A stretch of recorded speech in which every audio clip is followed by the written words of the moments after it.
You are a supreme being. Do you know how challenging it is to be the first one, or maybe the only one in your bloodline to say, this doesn't feel good. This can't be right. There's no way this is all there is to life.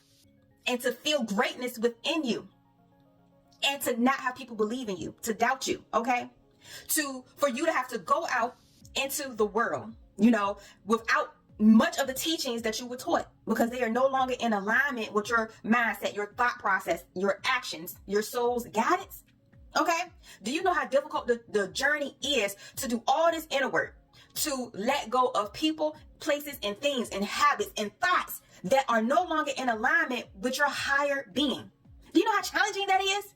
To face challenges, to overcome obstacles and knock down walls, break these barriers, all while you're in and out of solitude, feeling like you're going crazy, having to face your fears, having to face the trauma that kept you trapped and from moving forward, that you continue to replay over and over and over again in your mind, reliving those hurtful moments and crying, probably on the verge of, I'm not going to say the word, unaliving yourself, right?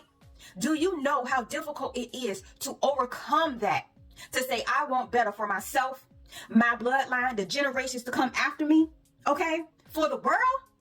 And to act on that, to take a path through divine guidance that you don't know anything about, that you haven't taken before, nobody in your family has taken before, because they decided to repeat the same patterns that needed to be destroyed.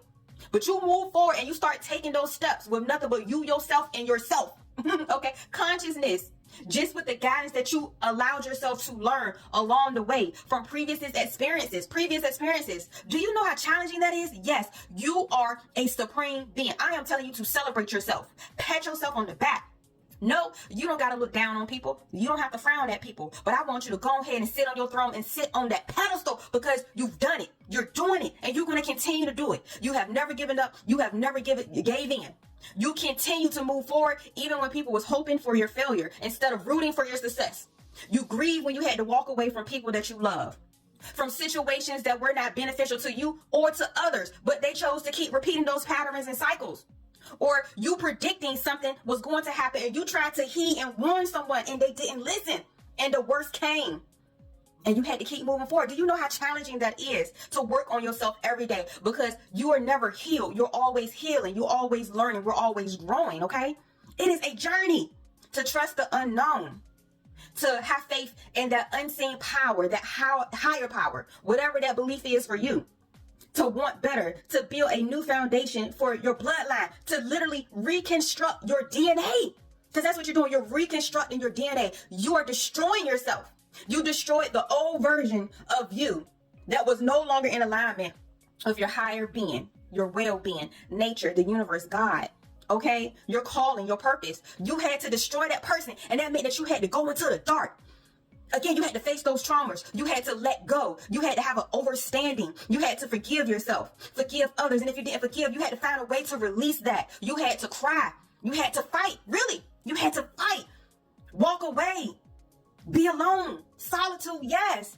People just think, oh, you getting these blessings and everything always works out in your favor, and you network. You have all these connections. It just happened overnight. You ain't do nothing for it. Oh, you think you all that because you have these contracts, you have this business, you have this high-paying job. People only see what's on the surface. They don't see all the work that you had to put in behind the scenes. The battle, the journey, the wars, okay? The spiritual wars. They don't see that. They don't choose to see it. They don't care to see it. So you are a supreme being. And I'm going to tell you again, pat yourself on the back. Don't you feel like you always got to be humble about everything? It's okay to be humble, but it's also okay to shout it to the heavens that you are doing it. And you're not giving up, and you're not giving it, and you're making it. That you have the power, that you are phenomenal, whether you are a man or a woman, whatever you identify with. You're paving a new way for generations behind you to follow. For people in the world who feel lost, they're going to come across your content, your business, your ideas, your book, your motivational speeches, your videos, or somebody else that you help. They're going to cross paths with that information that God, the universe, angels told you to put out, and you put it out, and it's going to save their life. You're making history. Yes, you need to celebrate. Pat yourself on the back. Shout it loud to the heavens so God can hear you. Put yourself on that pedestal. You deserve it, because it was not easy. You deserve all the blessings you have received, that you're going to get, and the ones in your new season. because you are a supreme being. And I want you to always remember that. Love you.